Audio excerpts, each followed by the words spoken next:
Hi, I'm your host Jared Gross, and thanks for joining us on the Community Producers, a monthly show produced by community volunteers like myself. We begin this month with United Way East Kootenay, who in September will be hosting their largest fundraiser of the year, Park on Us. With more now, here's Seamus Damstrom with Dennis Walker.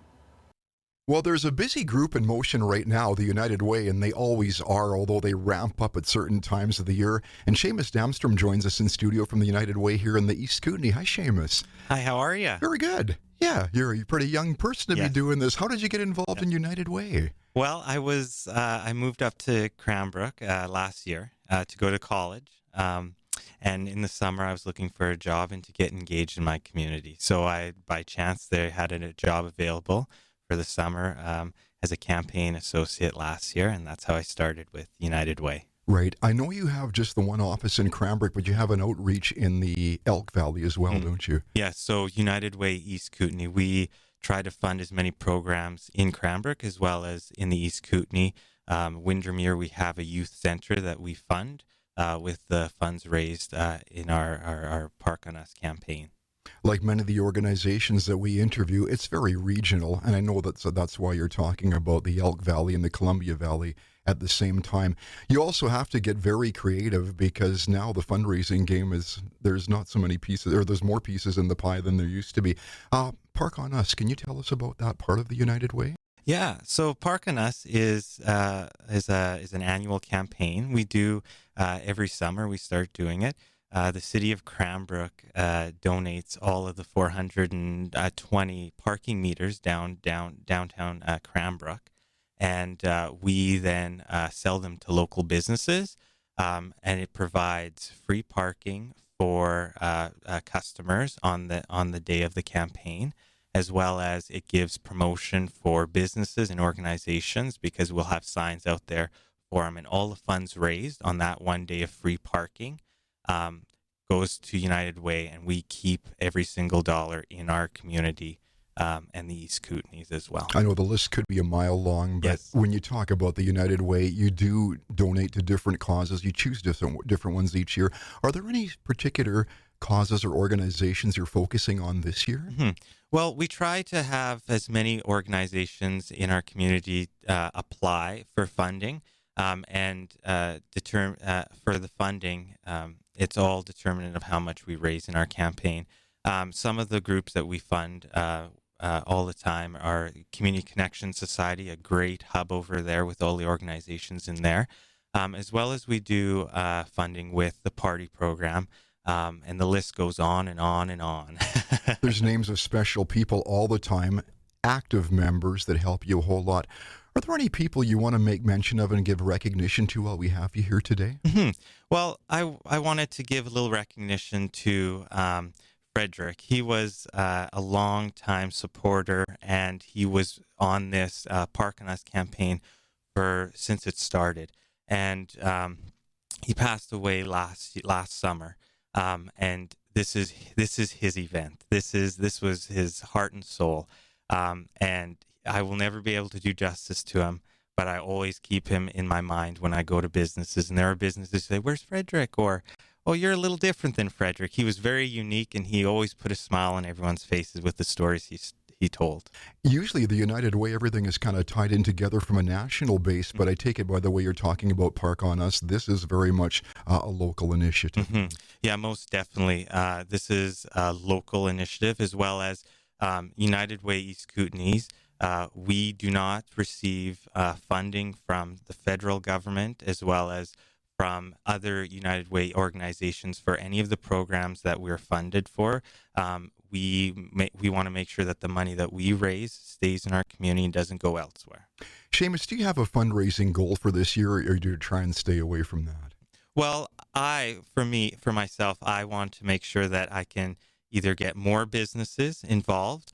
Last year, we had 110 businesses and organizations who participated in the Park on Us, and I would like to see that number increase.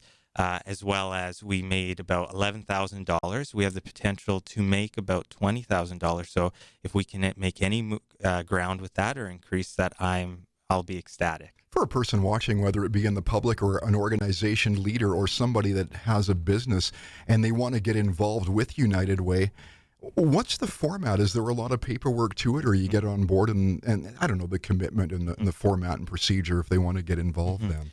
Not a lot of paperwork.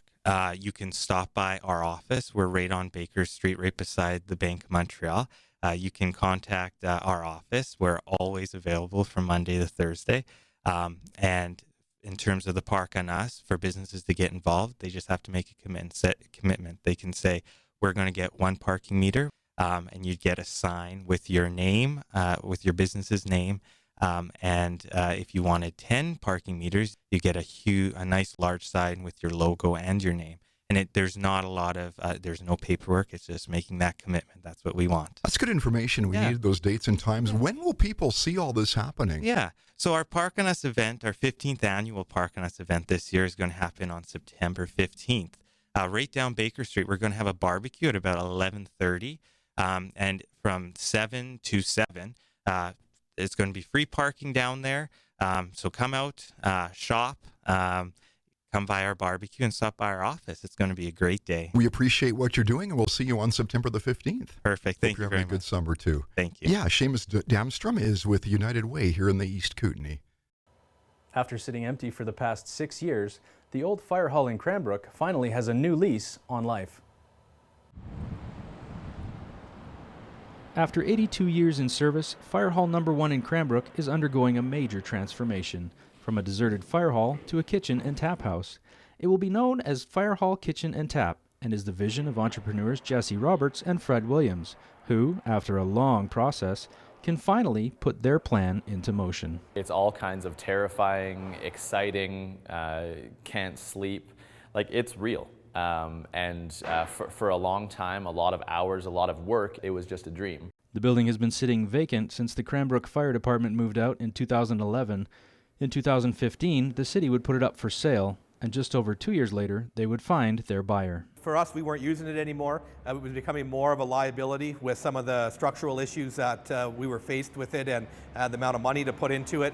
So we thought selling it would be a way that somebody could take over the building, fix it up, and hopefully utilize it to generate some revenue. As part of the deal, the building's facade will need to remain intact in an effort to preserve its historical significance.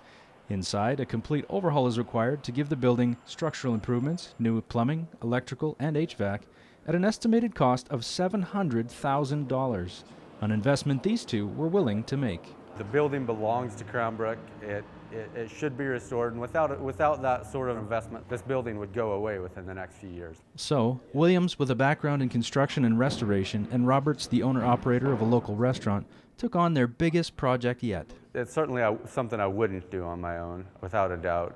I think Jesse and I see each other's blind spots in a lot of ways.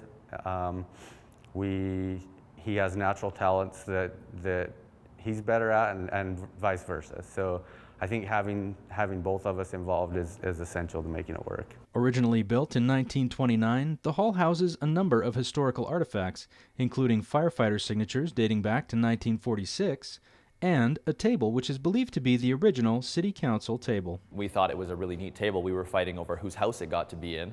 But now that we found out the sort of historical significance, we're really excited to include and incorporate it into the building. There's also a personal connection for Roberts, whose father actually lived in the building. He drove the ambulance, and that allowed him to live in the building. So it was kind of neat taking him on his first tour of the building after 57 years, and he got to point out the little patch of floor that he got to sleep on. Once complete, the design and decor will tell the story of the building. Every corner you look around, there is a really neat, creative way to do something with the bones of this building. There's a lot of painted brick in here that will be exposed. We've uncovered a lot of old rough-sawn timbers that we're going to make sure that get utilized. It's going to be sort of a little bit industrial, and it's going to be old, it's going to be heritage, and it's going to be cool. Phase 1 of the project will include the Tap House restaurant on the main floor, a conference room upstairs, and 2 patios, one of which will overlook Rotary Park. Cranbrook doesn't have a lot of patios, and we have, oftentimes more sunshine than any other place in British Columbia. So that's something that we want to do really, really well. If all goes according to plan, Firehall Kitchen and Tap should be open for business in the spring of 2018. For the community producers in Cranbrook, I'm Jared Gross.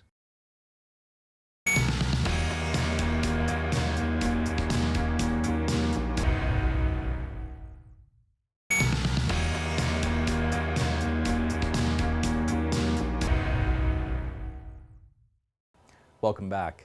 In September 2016, 3 friends would open the doors of Soul Food, hoping to foster a vibrant community spirit in downtown Cranbrook. The philosophy is simple. Use locally grown organic food wherever possible, and bring people from all walks of life together. Something the owners of Soul Food felt was needed in Cranbrook. When we created our business plan, it was focused around what kind of service we can bring to the community, to ourselves and our families, and what kind of changes we can make. We want to make the community thrive. So any local produce that we can get from farmers, we want them to be able to survive here just as much. In their first few months of being open, owners Tamara Mercandelli, Caitlin Berkheim, and Crystal Hagen would soon discover another need. One fellow, he would come in, he was like, oh, you know, I have 50 cents, could I get a coffee? And I'm like, yeah, you can have a coffee.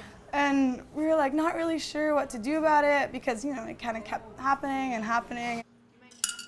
So, they would implement a suspended coffee program, where a customer can pay for a coffee to be redeemed later by someone else.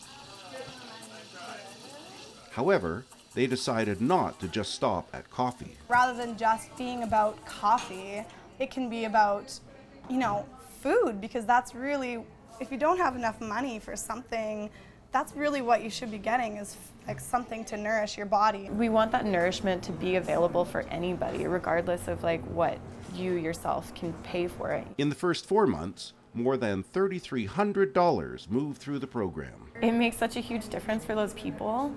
And then the people that have been donating to it, they're just so generous. Looking to build on the momentum, a monthly community breakfast was started on the first Tuesday of each month. It's kind of to bring everybody together on one day of the month so that you can meet people that you might not have met just doing your day-to-day life. So it's really to encourage people to come in, hang out together. The Continental Breakfast is open to everyone and available by donation, with all proceeds being put into the suspended coffee program. We got a lot of thanks from the people that did come down and enjoy, and some of them heard about it before and came down, and some were just like happening by.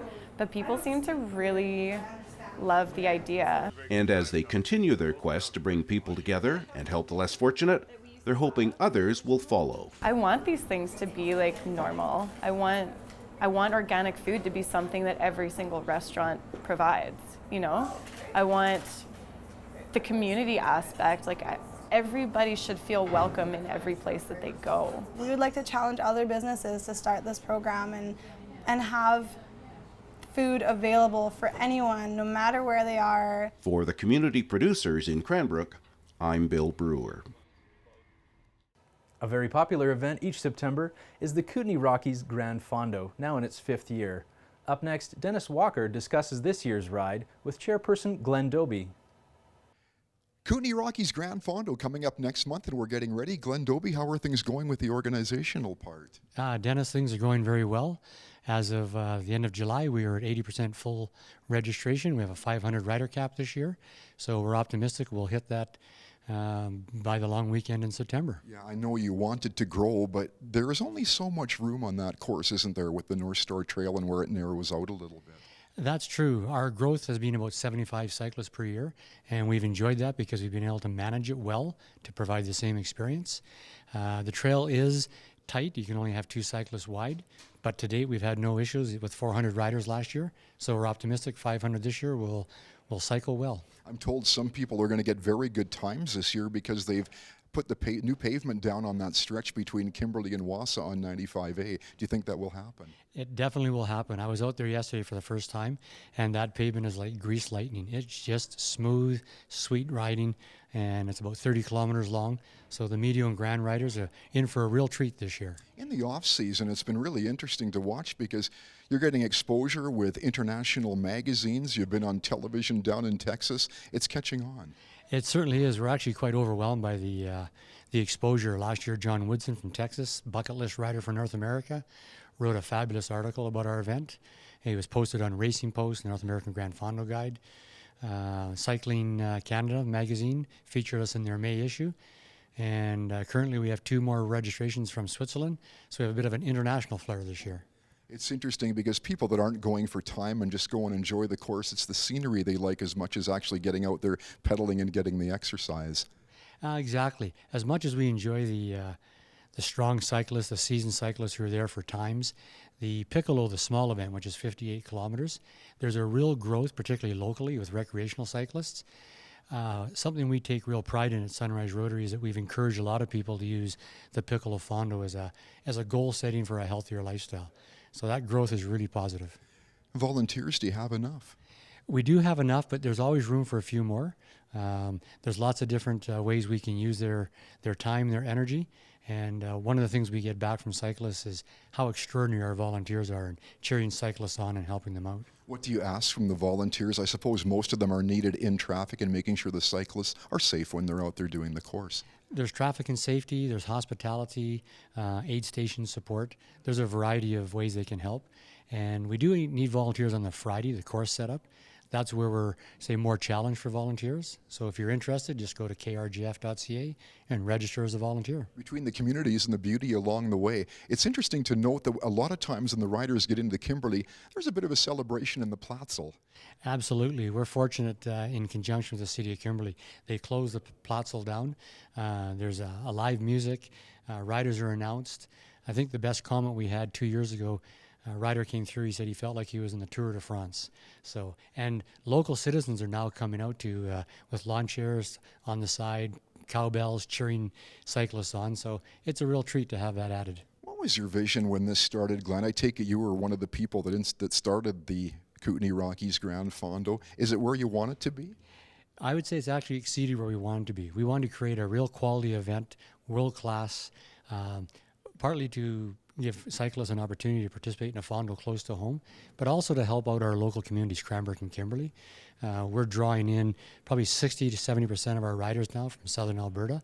They're coming for 2 or 3 days, so it supports our local business and helps advertise from a tourist market idea. In reality, there's really two fondos, because you've got the kids' fondo, which goes much earlier, but I suppose it gets the youth involved when they come out and see the older riders. It's something that's going to keep the event driving because you've got the youth coming up. We do have the kids' fondo, and that was very successful, held in May this year. Interesting, we always do have some young riders who take part in the Piccolo. We had 2 riders last year who rode with their dad, 10 and 11. Young riders are welcome, but they must ride with their parent. No changes to the route. Start-finish is at St. Eugene's? Start-finish at St. Eugene's. That's one of the benefits we hear back from cyclists. They can park their bike at the end of the event and enjoy a post-ride buffet. Very good. You've got an official cycling shirt that you've got for this year. I guess we can unfold that while we're here today. Yes, these new shirts, just designed by Nathan Siemens from Cranbrook, one of our local designers. They were just produced. They're just out. They're available on our website. And if you would like to purchase one of these, you're more than welcome to. Tip of the hat for what you're doing, and to your entire group. It's going to be a fun day in September real soon. 9th, right? September 9th, and we're certainly looking forward to the 5th annual. Glenn Dobie working real hard with this one again. It's the Kootenay Rockies Gran Fondo coming up next month. That's all the time we have here on this episode of The Community Producers. I'm Jared Gross. Thanks for watching.